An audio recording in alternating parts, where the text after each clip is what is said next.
Welcome to Peace Pipe TV Season 2. This is episode 12. My lovely co-host. Phoenix Nati. Peace and blessings to everybody. And I am Miko Wolf. We hot right now, can't be stopped. We're here with the doctor. This is part 3 of an amazing series. I got people still to this day from the first time she came on this show. They're still asking me, when are you going to bring back Fatou? When are you going to bring back Fatou? So without further ado, we present to you, this is part 3 of an amazing series, as I just stated. I'm going to get off the camera. I'm going to mute myself, and I'm going to let Dr. Fatou go straight in. Likewise. Here we go. All right. So here we are back to part 3. So just let me briefly summarize. Part 1, we addressed who were the Moors, and we spoke about the different phenotypes, the fact that the Moors pretty much were the North and the West Africans. We showed a number of paintings and sculptures displayed in Europe, in historical paintings, museums, sculptures that show the phenotypes of the Moors, who were North Africans and West African phenotypes. In part 2, I dived into the genetics of Moorish DNA, which would be West African genetic markers and North African genetic markers. I identified a pattern that I call the Amizigh or Berber, which is a pejorative, but Amizigh pattern, which is the pattern that we often see with current North Africans who participate in DNA studies. So I gave this background because I wanted the audience to understand that these genetic markers, which are localized to the current nations of Nigeria, Ghana, Senegal area, Gambia, North Africa, were not exclusive to those current areas. But I gave examples of Europeans and people in the Levant who have these genetic markers that would say Nigerian, Ghanaian, Senegambian. And I wanted people to have an understanding that the people that are in these areas, those genetic markers were not only found in those current areas that we now identify as West Africa. So in that way, as we now dive into part 3, I will now show a transitioning of how those genetic markers came into the Americas. Okay, now this is not the only way we acquired West African DNA, because there was a relationship. We know the Malians came here, there was pre-Columbian trading, but I'm talking about what would be a great contributor to what we're seeing on DNA tests today. And no, I'm not saying that's our primary origin. What I'm saying is that this is a contributing factor to what we see on DNA tests. And if you don't have this understanding, then you will be led to believe that, hey, I have ancestors from this direct area. And some of us do. Okay, I'm not saying the transatlantic slave trade happened, but what I am saying is that there was something bigger aside from the transatlantic slave trade that came in to the Americas and intermixed. And I'm saying that the transfer of the Moors out of Europe was that event, and that it's not talked about, but the genetic evidence will reveal that that event occurred and it had a great impact on our DNA tests that we see today. So now in part 3, I'm talking about what happened historically, and I get into the genetics of the transfer of these Moors into the Americas.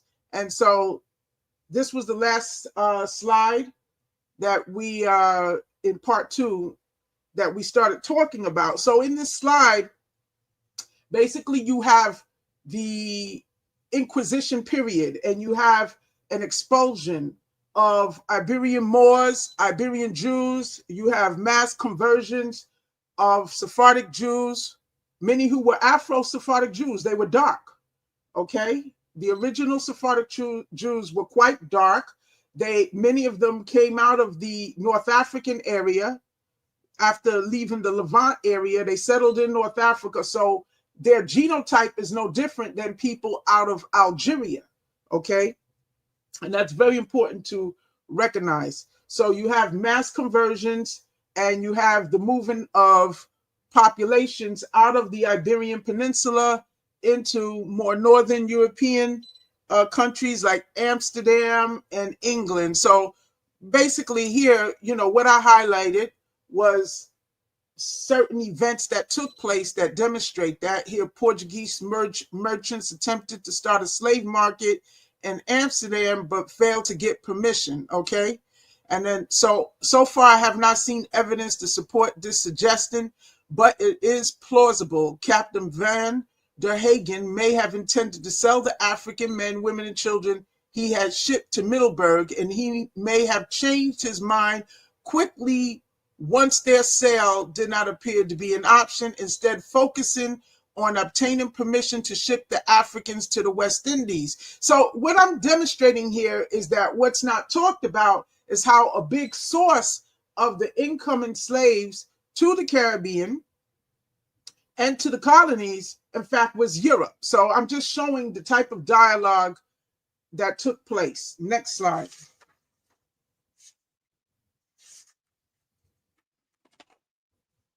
Okay, let's read the highlighted. Of these categories, the first written restrictions she has found are about Blacks and mulattoes of Jewish origin. So again, I spoke about Sephardic Jews, all right? Many of them were Black. And then, of course, you had intermixing with the paler population in the Iberian Peninsula. And then eventually you had the creation of mulattoes, okay?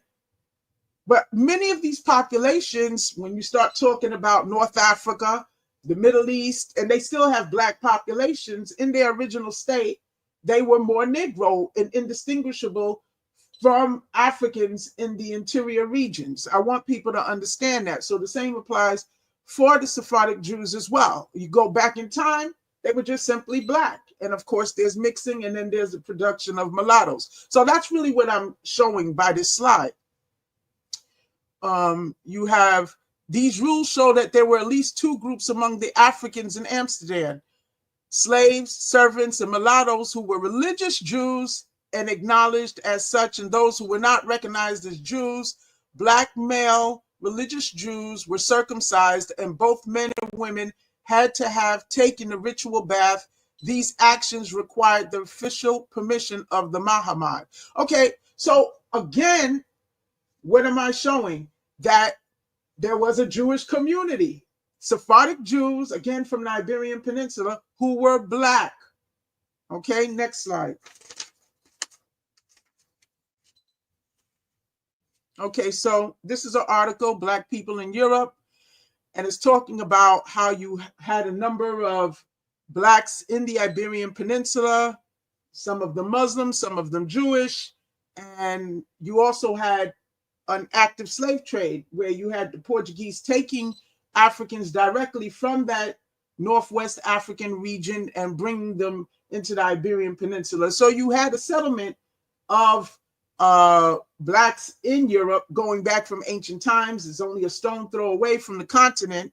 And then, of course, you had an active slave trade going back and forth, bringing in African slaves. So there was more than one thing going on in the Iberian Peninsula, okay?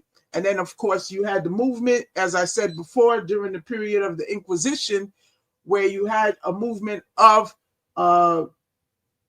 Blacks out of the Iberian Peninsula going into Britain.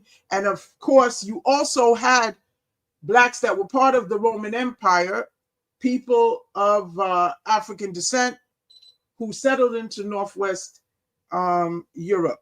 Go to the next slide, please. Next slide. So this is an open letter by Queen Elizabeth I. And the reason why I'm showing this, you can go to the next slide. During the 1600s, you had this massive movement of blackamoors, as she calls them, various, she's calling them blackamoors, but some of these people originally were Sephardic Jews who converted over into Christianity, and they went over into Amsterdam and the area of England, and she's making a complaint. So she says here, Majesty, understanding that there are of late divers blackamoors brought into the realm, of which kind of people there already here too many, considering how God have blessed this land with great increase of people of our own nation. All right, so this is just documenting that there was a large population of people that left the Iberian Peninsula, and now going into the 1600s, they've been there for a couple of 100 years, and she's complaining. Okay, next slide. So now we talked about this type of event taking place in Europe, and now we're moving into how does this relate to the population here in the Caribbean and the population in the colonies. So now we're moving into that period. So this is an article, and it's a very good one, called The First Haitian Revolution. All right. So this will explain what we see with people from Haiti genetically and what distinguishes them from the Dominican Republic and the surrounding islands. So let's go to the next slide. So you have two terms here. You have the term Black Ladinos and African Bozales. So basically, the people that the Spaniards liked to send when they first colonized the Americas, and they were the first to do so before the English, they preferred to use Black Ladinos. So a Ladino, they were Christianized Blacks. Okay, they were already very familiar with Iberian culture because they were from the Iberian Peninsula. Okay, many of them, in fact, were prior Muslims and prior Jews. But we know because of the history and the mass conversions, it was no longer safe for people to practice Judaism and Islam. And so many of them converted to Christianity. Okay, and so they are called Black Ladinos. And this was the preference of the Spaniards, to use Black Ladinos to work in their mines as they went around colonizing, okay, the Caribbean. So the people that they sent there were Black Ladinos, okay? And then you have something called the Bozales. The Bozales is a term that they refer to as actual continental Africans. You had the two of them that were mining alongside the Taino, who were also enslaved. And this was taking place in Hispaniola, which would be the Dominican Republic along with Haiti, which was one island. This is what was taking place. All right, next slide. Okay, so you have the same process going on in places like Jamaica. And, you know, I'm sure your audience heard of the Jamaican Maroons. Well, part of the genesis of the Maroon people involved the Muslims, again, that were enslaved and brought to Jamaica, okay? Because they wanted to get rid of the Muslims, so many of them were enslaved, but they were also reluctant to send Muslims as slaves into the colonies because they did not want them to have an impact on the population in terms of religion. So their preference were Christians, but these were Muslims at one point, and not only Muslims as well as Jews. Okay, so this is documenting what happened. Let's read it. Perhaps the most well-known Maroon societies are the ones that existed and in fact still exist in Jamaica. Maroon societies in Jamaica can trace their roots back to the 1500s. When the Spanish captured African Muslims living in Spain at the time, enslaved them and brought them to Jamaica. The Maroon communities were begun 150 years later when the Spanish left Jamaica to the English in 1655, and some of the slaves they had brought over were left behind. News of the Spanish Maroon community soon spread among the British slaves, and many of them escaped, joining the Maroons already living in the mountains. Differences in language and culture. The British slaves were of African descent, may have contributed to the eventual split that created two major Maroon communities. And then they go into that. Next slide.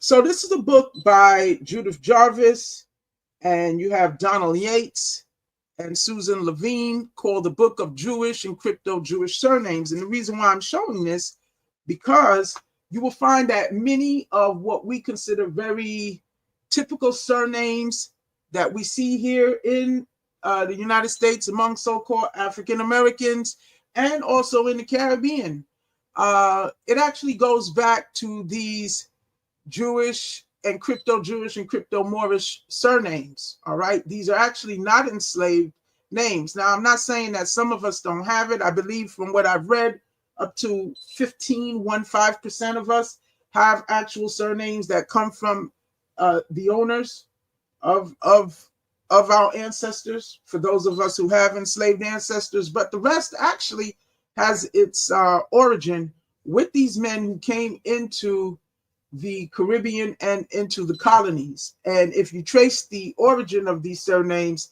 it's crypto-Jewish, Jewish, crypto-Jewish, and even some of them are Islamic.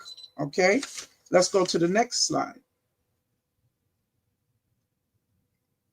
So when it comes to the United States colonies, or what would become of the colonies, you have a group of people called the Melungeons. All right. Now, we have a relationship to the Melungeons in that we share a common origin as Black people. I say that in quotes, Afro-American people, because while a big part of our lineage was already here, there was a part of our lineage that came in, and that lineage had its genesis out of the Virginia area, or the area that became the Virginia area.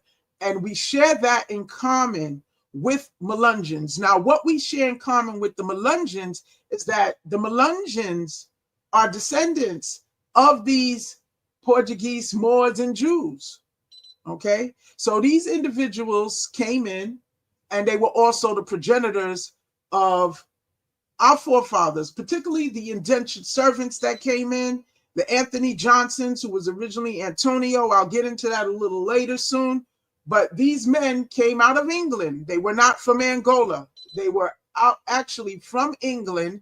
And 200 years later, 200 years before, pardon me, their ancestors came out of the area of the Iberian Peninsula. This is why the Melungeons have an oral history of saying that their ancestors were Portuguese. They used to say Portuguese. Okay. They weren't lying, and many people accused them of really just being mulattoes and not wanting to be Black. But we have DNA that substantiates that they were correct, because they get a decent amount of Iberian DNA. Of course, they get the North African and the West African markers, which is characteristic of the Moorish population as well as the Sephardic Jewish population. And of course, they get other matches to the Mediterranean. But guess what? So do we. And that's what I'm going to get into. So let's read here out of page 6 of this very book of Jewish and crypto-Jewish surnames. According to a detailed genetic haplotype survey, what Kennedy proposed was born out of hard science. The Melungeons were in large part a Sephardic Jewish and Moorish community that began as early as 1540 with De Soto expedition to the southeastern United States. The composition of this community was augmented over the intervening centuries by the Sephardic Jewish and Moors who emigrated from such way stations as the Low Countries, Germany, France, Italy, Greece, and England after fleeing the Iberian Peninsula due to religious persecution. Many landed in Maryland, the Carolinas, Pennsylvania, or Virginia, and made a beeline to Tennessee, where the Cherokee Indians were known to be welcoming to Jews. This is why we share these surnames with the Melungeons. Okay, let's go to the next slide. So this is an exhaustive list, but if you look at this list, I'm very sure that many of your listening audience can recognize some of the surnames we have, okay? From any, from A going down, Brave Boy, Biggs, Barnes, Barker, Campbell, Cooper, Epps, Freeman, French, you name it, Davis. These are the same surnames we have. Let's move to the next slide. Cumbo, Dalton, Givens, Gibson, Graham, Hall, Harvey, Hendricks, like Jimi Hendrix, Harris, you name it. We can move on. Just giving you an idea of the extensive list of surnames that's found in our population as well as the Melungeons. Next slide. Again, we're looking at common names that we see among ourselves.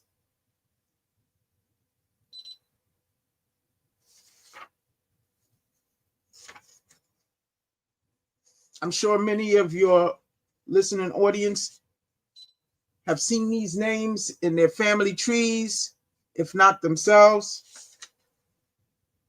Next slide.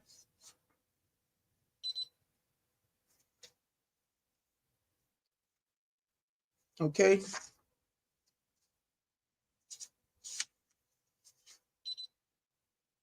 And we can move on to the next slide. So this is a resource from Paul Heinig, who is a genealogist. And he actually originally, as I understand it, he was an architect. And his wife is Afro-American with roots out of North Carolina.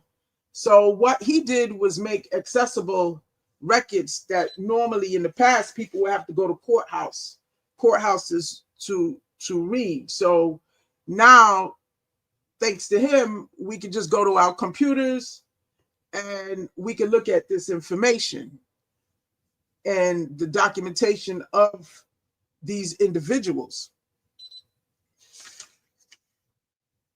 Okay, so let's go to the next slide.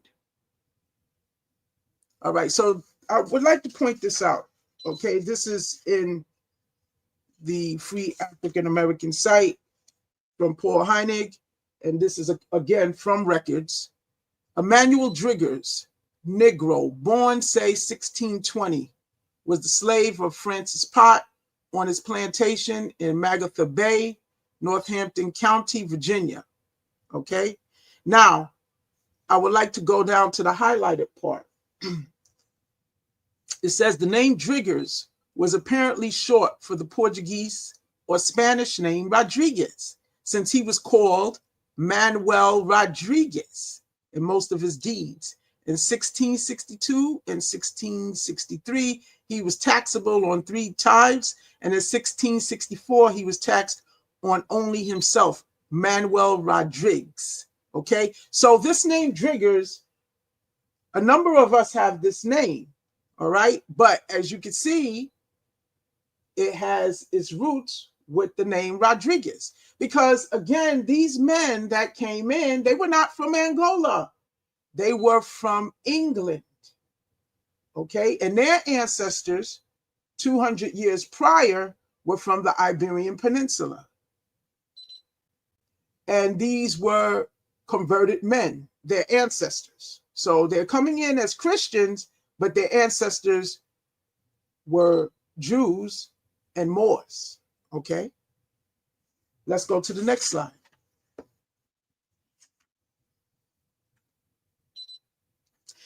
Now, I have something highlighted there at the very bottom, and it's a footnote, but it's very key. It says, for a number of East Indians who were free persons of color and slaves in Maryland, Virginia, and North Carolina, they came over from England as indentured servants. See, I highlighted that because no one tells us that a good portion of these men that came in who were labeled Black were from England.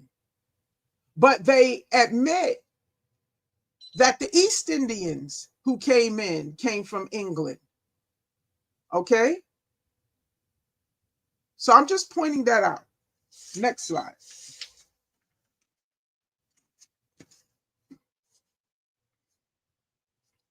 So this is the ancestral composition of someone from Haiti.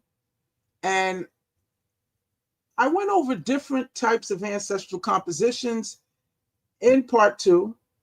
I talked about something called the Amizigh pattern, which is a North African pattern. And that would be a mixture of the Nigerian, the Ghanaian, and the Senegambian, oftentimes with a certain amount of Bantu element. Okay? And as you can see, this individual from Haiti has that pattern.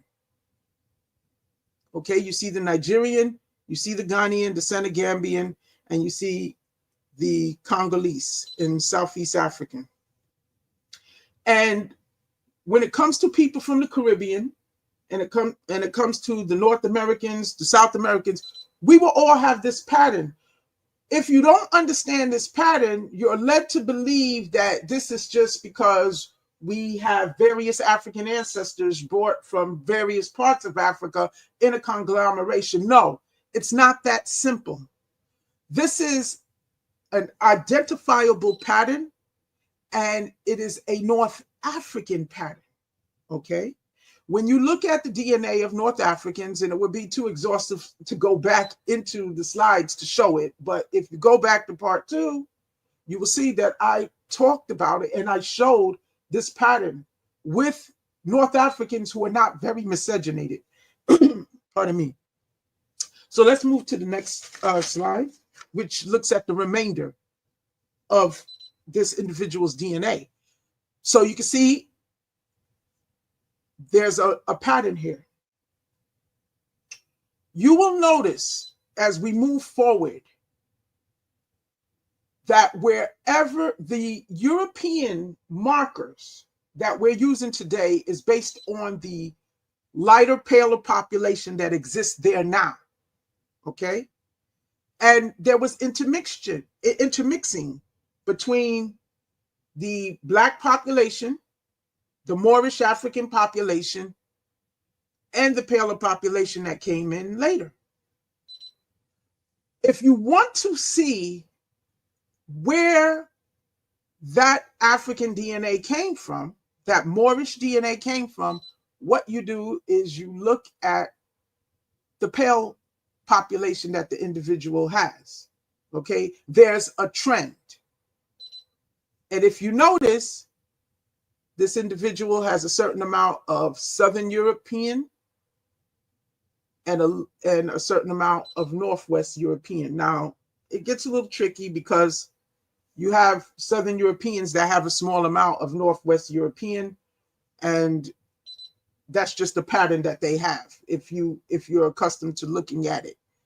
But I'm showing this because we already know that in Haiti and in the Caribbean, that Moors, okay, Moors and Sephardic Jews who converted over and became the Ladinos, who were Christianized Africans, were among the main enslaved population that the Spaniards used. And I'm showing it. And you see the tiny North African.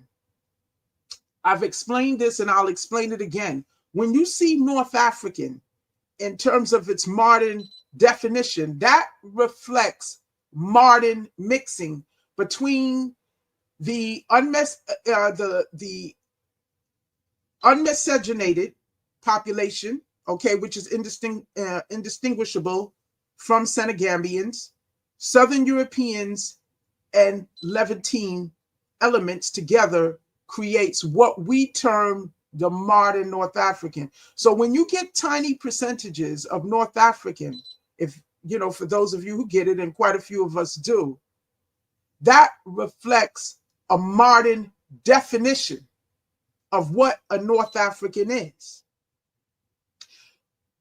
The fact that this individual has it, okay, should tell you that there's a source from where this African type DNA is coming from, Okay, and as we move forward, we will make comparisons so you will better understand what I'm talking about. Let's go to the next slide. So this is a person from Jamaica, and this is very typical of what I see from people from Jamaica as well as other islands. Okay, again, you see the Amizigh pattern. You see the Nigerian, the Ghanaian, the Senegambian, and a little bit of the Bantu, in this case, Congolese. Let's go to the next slide.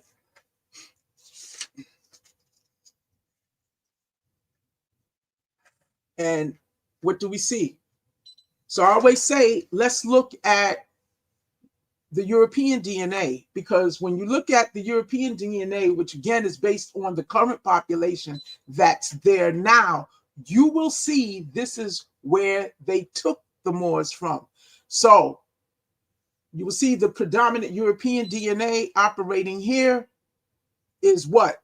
Northwest Europe, North Ireland, okay? Which would also include Scottish. And you can see a little bit of that Southern European, and then you also see Ashkenazi Jewish, okay? Now, many Sephardic Jews, by the way, when they take DNA tests, they also get that signal, Ashkenazi Jewish. So you can see, again, there are DNA markers that show that this individual has ancestors coming out of Europe and North Africa. This individual has an Amizigh North African pattern, and evidenced by what? The Ashkenazi Jewish signal.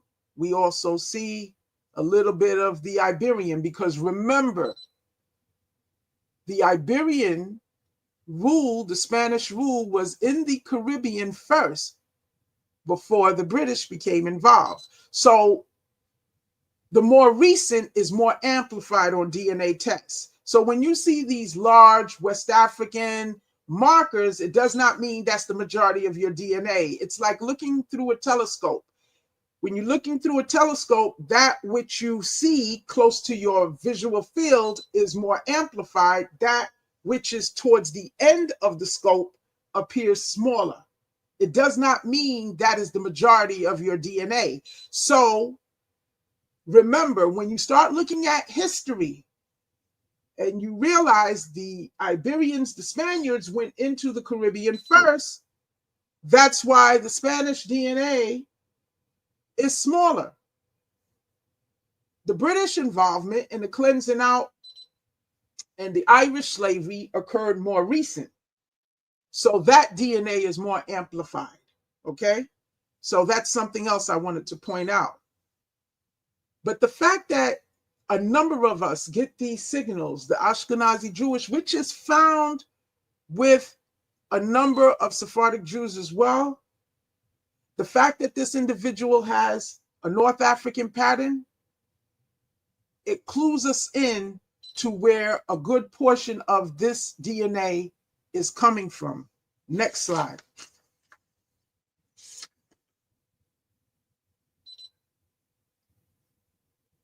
Okay, this is another example from another person from Jamaica. Again,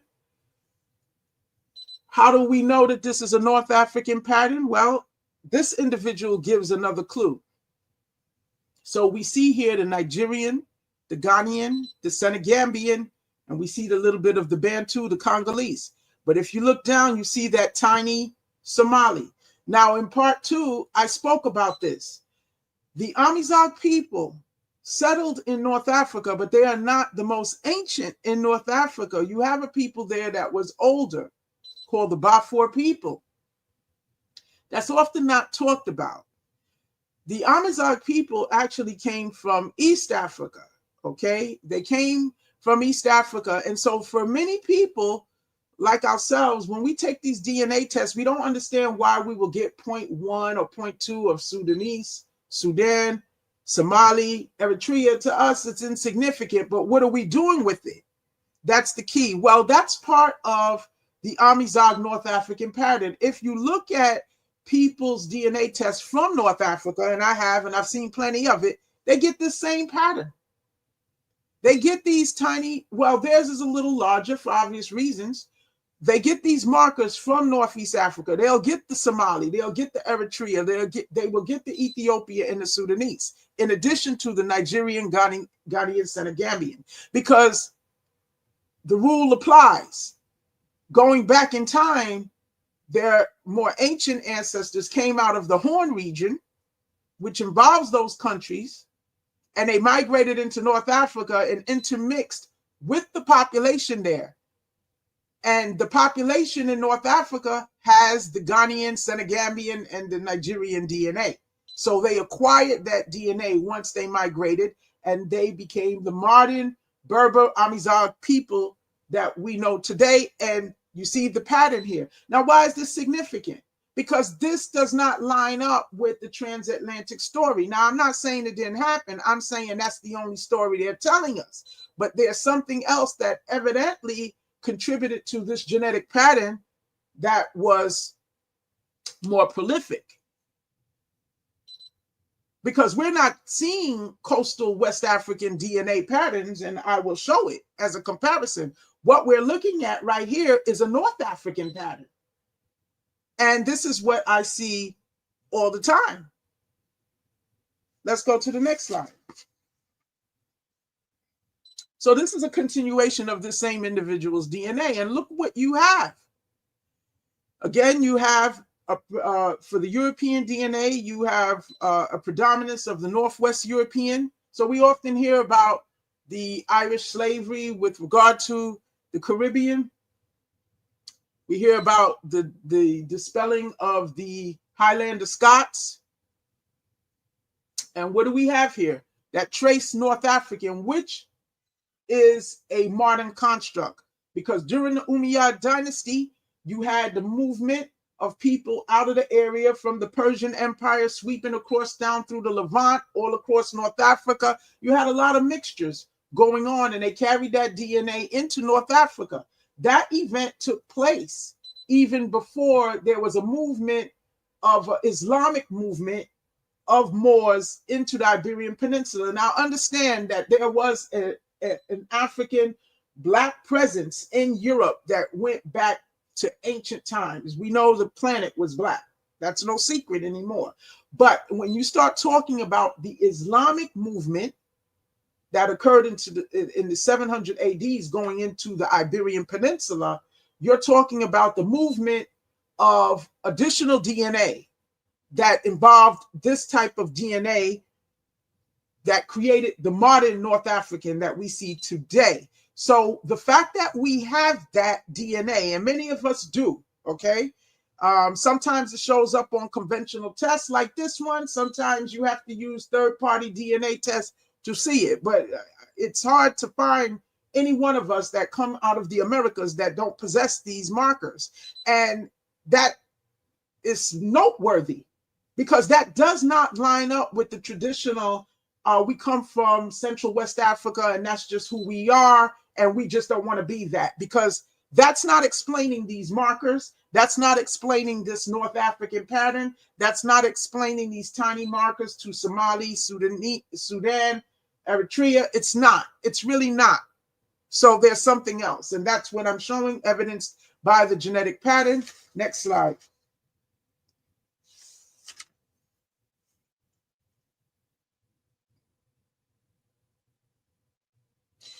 This is also the additional genetic pattern of someone from Jamaica as well. And I just wanted to show again, this is what I see. I see this all the time on people from Jamaica and the other Caribbean. It could be Barbados, it doesn't matter. But this is very typical. I see this all the time. Tiny North African, which reflects modern mixing.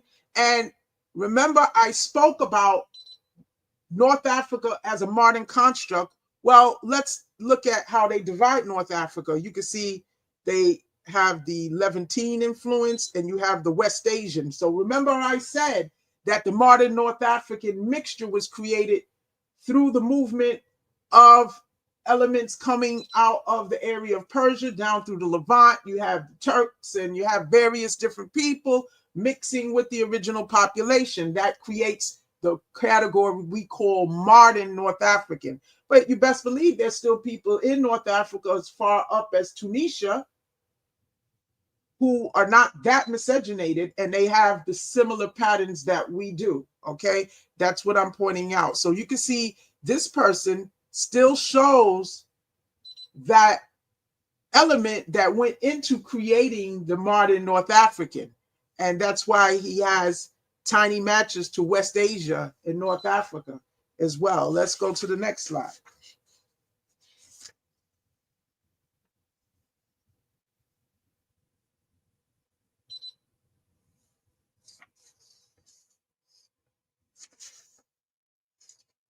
All right, so this is someone from Montserrat, okay? And Montserrat is a very unique island historically, and I was very fortunate that this individual allowed me to use his DNA. Both of his parents are from Montserrat, all his grandparents are from Montserrat, all his great-grandparents are from Montserrat, okay? So he has all of his lineage going back to Montserrat as far as he can trace it. And this is often what we see. Now, Montserrat is very special to study because when you study Montserrat, Montserrat has no history of transatlantic African slaves coming there. You can't find any record of it. I don't care what they say, you just can't find it. Okay? And they also don't have any African loanwords or any African relic cultural vestiges. They just simply do not. But when you look at them phenotypically, many of them are quite West African. And when you look at their genetic test results, they will get Igbo. Okay? So if you don't understand their history, you will say, well, if they get Igbo, then that's where their ancestors came from. But that's not the case. Because if you look at their history, if you look at their culture down to their main dish, their cultural dish, everything is Irish. Whatever happened to their Igbo cultural vestiges or any other African vestiges? So let's look at this Montserrat man's DNA. So as you can see, aside from the Igbo matching, he has the Amazigh pattern. And he has the Nigerian, the Ghanaian, the Senegambian, and a little bit of the Bantu Congolese. Let's go to the next slide, which is the remainder of his DNA. And what do you see? You see that Northeast African? What is he doing with it? Now, if his ancestors just strictly came from West Africa, what is he even doing with that pattern? And that pattern is a North African pattern. Let's go to the remainder of his DNA. Now, I've pointed this out. If you want to see where the Moorish part of our DNA comes from, you got to look at where the pale European population of that DNA is from, because that's a footprint to where they took them from.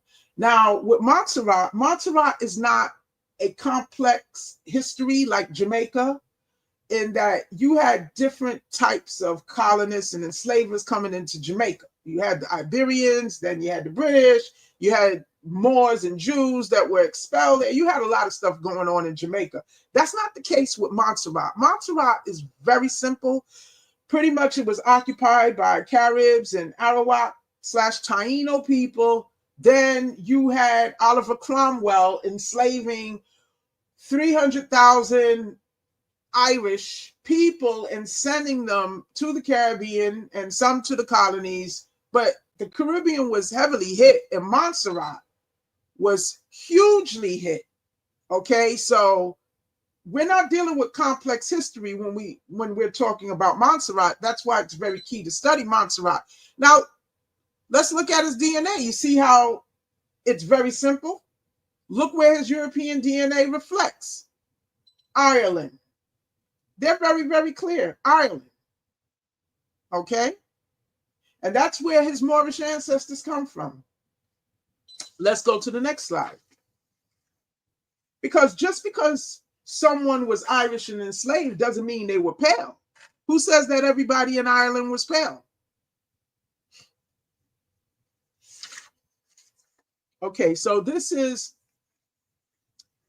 Chief Lavelle Pierce, and this is his father's DNA. Chief Lavelle is the chief of the Wokan and Scurure people, and his dad descends from 3 Tuscarora chiefs, and he allowed me to use his DNA to illustrate the same sort of pattern.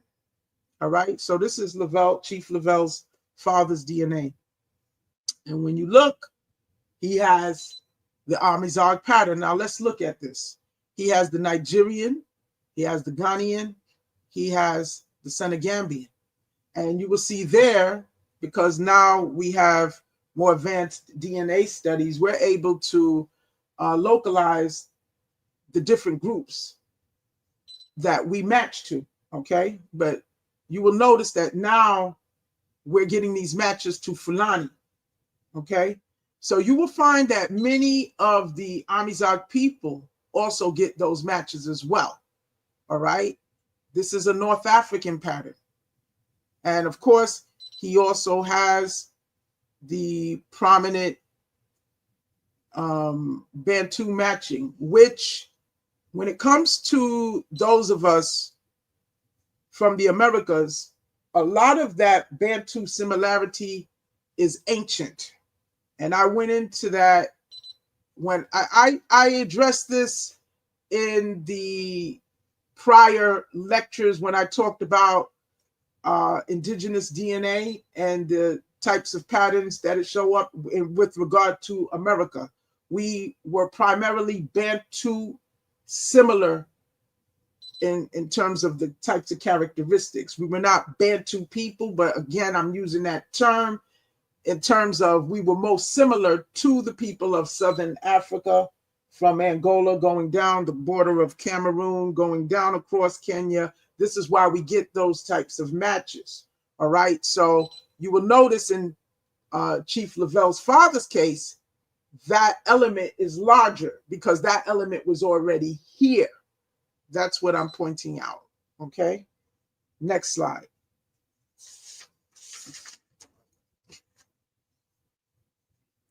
And in our case, since the more recent of our colonizer was British, that would be the primary European DNA that we see. That's not the only European DNA, but of course, that's what's outstanding. So it doesn't surprise us that his father, his lineage being from here, would reflect that. So you see that the British in England is what's prominent. That's just consistent with history. And of course, he has, you had Brother Tyrone Lewis Cannon here addressing the Austronesian markers, which shows up and which almost 90% of us have, which is an ancient marker, which reflects the ancient mixing that took place when the Austronesians came in and mixed with us, which is why those are pervasive markers in our DNA. But that I addressed before, and that was something discovered by,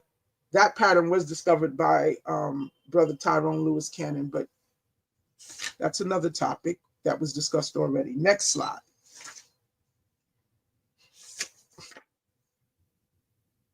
So this is a random Afro-American person using the MDLP from GEDmatch.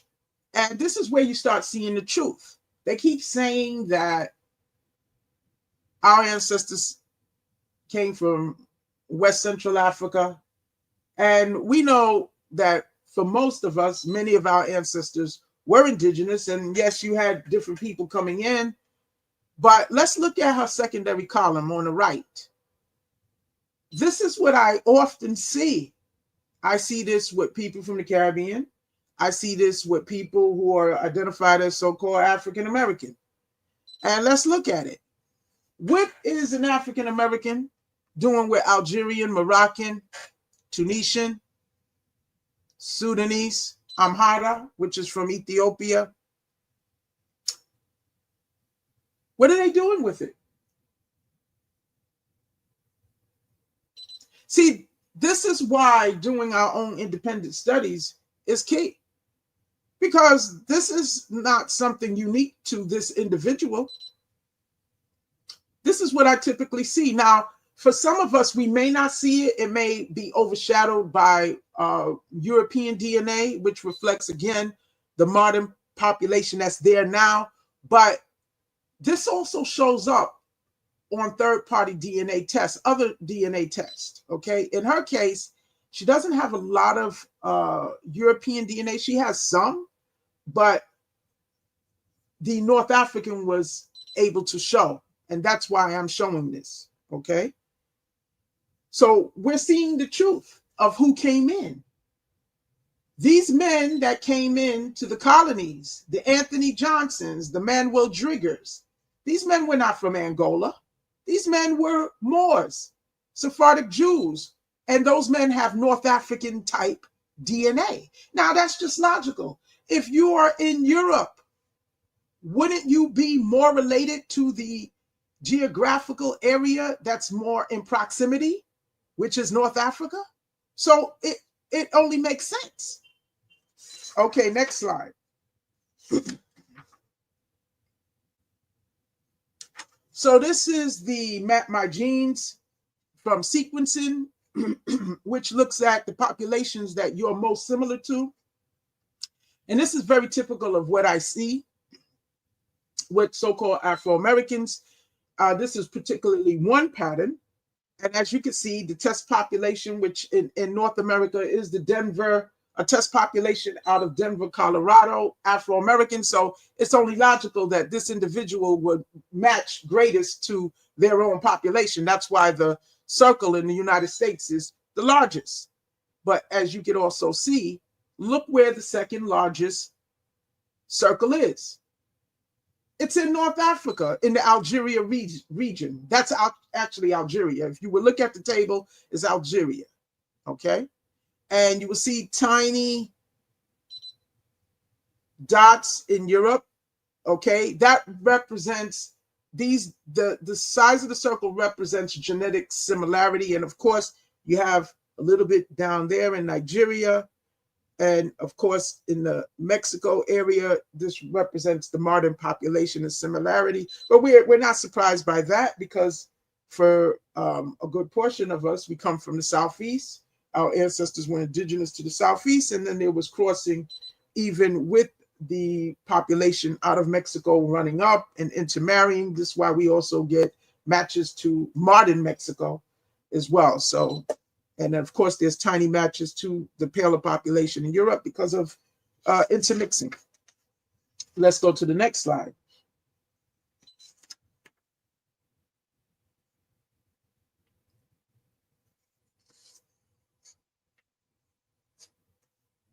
Okay, so this is another individual.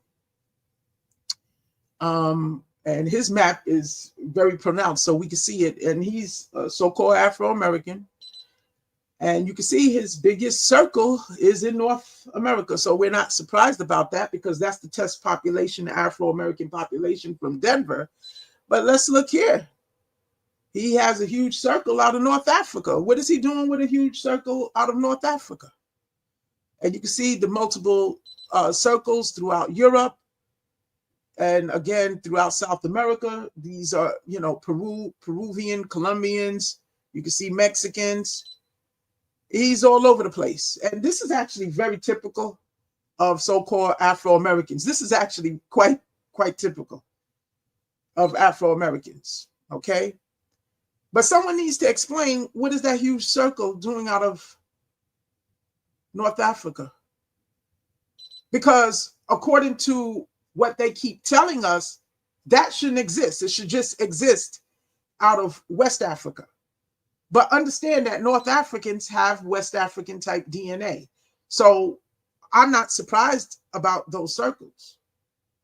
And I expect to see some matching to West Africa, because we do know that there were some West Africans, again, that was transported here. It's just that someone needs to explain why our matching is more pronounced to North Africa. Nobody explains that. See, that's the real story that's not told. Okay, let's go to the next slide. So this is a mestiza from Honduras. Her parents are from Honduras. And I used her DNA just to show that these results are consistent. So I'm not cherry picking anything.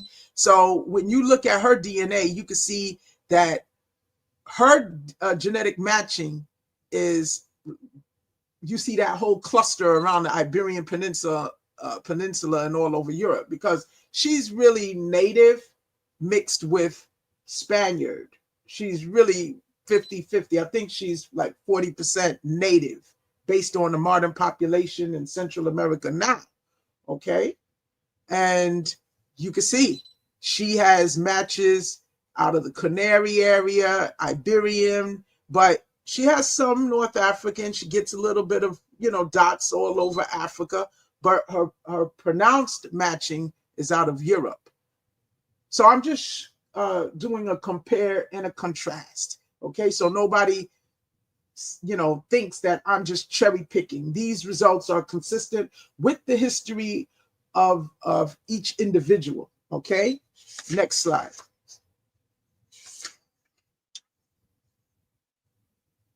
So again, this is sequencing, and they have their own version of their genetic testing. And this is where we also see the truth, because if something is the truth, it is repeated more than once. It's not just repeated once. You can test that theory and it will repeat itself several times. So this is very typical. This is an Afro-American, and this is very typical of Afro-Americans. So this is just not one person. This is what we see from those of us that participate in the sequencing DNA tests. And they break down the African DNA, and let's look at it. Okay, I believe this is actually my uncle's.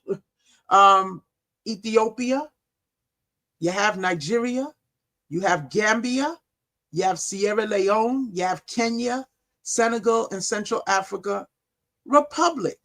Now, remember I said North Africans have their genesis out of the Horn, and then they migrated. That would explain why someone like my uncle and any other so-called African American would get these matches to Ethiopia, because that's not logical for him to have matches to Ethiopia. Okay, so the Nigerian, we spoke about the matches to Senegal, Gambia. In this case, they don't use Senegal in this particular study. They use Gambia. The Senegal, Gambia, they're the same genetically. Sierra Leone, and then you have Kenya. And a lot of us will get these matches to Kenya, okay, because that's an older, the Bantu type of DNA. I know that's not considered a politically correct term, but I'm talking about the southern regions of Africa. A lot of us possess the genetic similarity to them as well, and that is ancient, and that DNA was global, all right? Then, of course, you have the matches to Senegal, and then you have Central African Republic, which represents matches to pygmies. That's been my observation as well. Okay, then you have, let's look at the European. You have matches to Russia, Hungary, Ukraine, Slovakia, Slovenia, Belarus, and Poland. Then you have the matches to the Balkan, the Greeks, the Romans, Moldavia, Bulgaria, Bosnia, Macedonia, Serbia. And you have the Ashkenazi Jewish, which we also see shows up in Sephardic Jews who take this test. I just know that because I've seen their results. He also has the Iberian and the matches to Spain. We can see here he has genetic matches to the modern population, which is really the test miscegenated population of North Africa. And you can see there matches to Algeria, Yemen, Morocco, Egypt, Tunisia, and United Arab Emirates. Okay, and again, that reflects the population. That's like going to the Dominican Republic and testing only the mulattoes, but you ignore the darker skinned African looking population in DR, and there's plenty of them there. That's the same thing that happens with North Africa. When the geneticists go there, they focus in on the people who are the miscegenated types living in the cities. They're ignoring the dark types that are indistinguishable from the Senegambians living in the deserts. All right, so I'm just pointing that out.